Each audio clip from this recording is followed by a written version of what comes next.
تاریخ کی دھند میں گم خواتین اور فلسفیوں کے تذکرے نمایاں ہیں، مگر اسی تاریخ کے حاشیوں میں عورتوں کی ایسی داستانیں پوشیدہ ہیں جنہوں نے زمانوں کے دھارے بدل دیے۔ ایک، قدیم مصر، طاقت، دانش اور نسوانی قیادت کا عروج۔ قدیم مصر میں عورت کو محض گھر تک محدود نہیں سمجھا جاتا تھا، وہ مذہب، سیاست اور معیشت میں فعال کردار رکھتی تھی۔ سب سے نمایاں نام ملکہ حتشپسوت کا ہے، جو تقریباً 1479 قبل مسیح میں مصر کی فرعون بنی۔ اس نے اپنے آپ کو مردوں کے لباس میں نہیں چھپایا،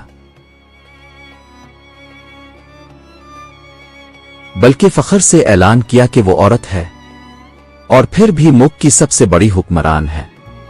حتشپسوت کے دور میں تجارت نے غیر معمولی ترقی کی۔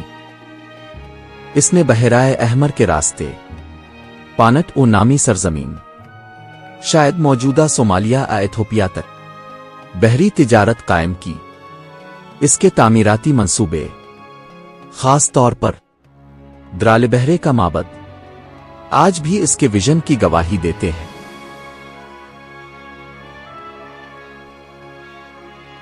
نیفرٹیٹی ایک اور نام ہے جو مصر کی تاریخ میں حسن، سیاست اور مذہب کے امتزاج کی علامت ہے۔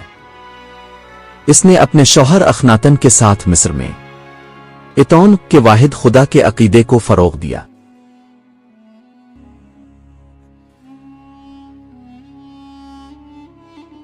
بعض مورخین کے مطابق اخناتن کی وفات کے بعد نیفرٹیٹی نے خود بھی فرعون کی حیثیت سے حکمرانی کی۔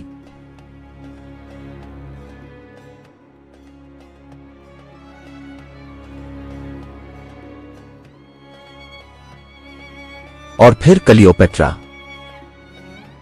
ایک ایسا نام جو نہ صرف مصر بلکہ پوری دنیا میں طاقت، ذہانت اور نسوانی حکمت کی علامت بن گیا۔ کلیوپیٹرا نے رومی سلطنت کے مقابلے میں اپنے ملک کی آزادی کو برقرار رکھنے کے لیے جولیس سیزر اور بعد ازاں مارک اینٹنی کے ساتھ سیاسی اتحاد کیے۔ وہ محض حسن کی علامت نہیں، بلکہ ایک بہترین سفارتکار اور حکمران تھی۔